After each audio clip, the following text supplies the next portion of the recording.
Warwat बकालवरून 3 kilometre अंतरावर असलेले रिंगणवाडी मोमिनाबाद शिवारात वान नदी काठावर गट क्रमांक 110 मध्ये मधुकर तुकाराम वाटकर यांच्या शेतात 24 एप्रिल 2024 रोजी सकाळी 9 वाजे सुमारास हायब्रिड जवारीच्या शेतामध्ये शेतकरी यांच्या शेतामध्ये 1.5 एकर जवारी पीक पेरली असून शेतामध्ये स्प्रिंकलरची शिफ्ट बदलत असताना शेतकरी मधुकर तुकाराम यांच्या पायाजवळून 3 ते 4 फूट अंतरावर बिबट शांततेने बसलेला आढळला असता शेतकरी धावत पळत तात्काळ गावकऱ्यांना सांगून गावकऱ्यांमध्ये सर्वत्र भीतीचे वातावरण दिसून आल्याने तात्काळ जळगाव जामोद वन विभागाला माहिती देण्यात आली असून जळगाव जामोद येथील तात्काळ वरवट बकाल बीट वनपाल SS सावळे व SP देवकर वनरक्षक भिंडवळ हे दोघेही अधिकारी मोमिनाबाद शेत शिवार गट क्रमांक 110 मध्ये येऊन चौकशी केली आणि शेतकरी मधुकर तुकाराम यांच्या शेतातील जवारीच्या पिकात शिरले असता त्यांना त्या ठिकाणी शेतीमध्ये वलित केलेल्या ओलावा आढळला व त्या ओलाव्या जमिनीवर बिबट्याचे पग आढळले. दक्षिणेकडून बिबट आला आहे आणि गट क्रमांक 110 लगत केळीच्या शेतीमध्ये उत्तरेस गेल्याचे समजले असून वनपाल SS सावळे यांनी तात्काळ वरिष्ठांना संपर्क केला व त्यांना माहिती दिली. त्यामुळे लक्षात आले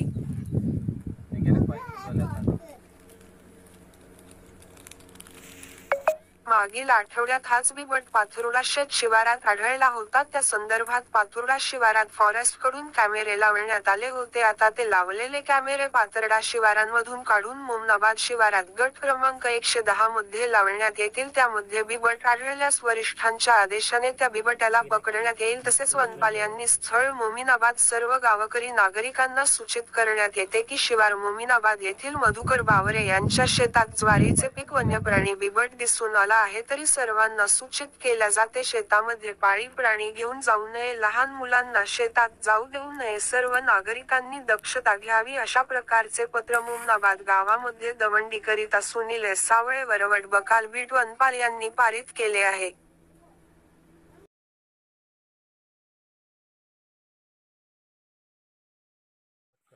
तुमच्या शेतामध्ये वाघ दिसला काय? हो. कधी किती वाजता? हे आता 9-9:30 वाजता. आज सकाळी? हो. 9:30 वाजता कोण कोण पाहिला? मीच होतो एकटा शिप बदलेले आलो. बरं बरं. पाहायला मी एकट्यानं पण त्या रीतीवाले मी आवाज दिला की बा पहा तुम्ही हे.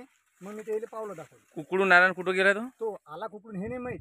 हा आधी बसेल होता तो या जागेवर. अच्छा. आणि मी इथं उभा होतो. ती उभा हो ना, इथंच उभा होतो. एवढाच अंतर घ्यायचा मला. गेला इकडेच गेला का जंगलात? इकडे गेला आता.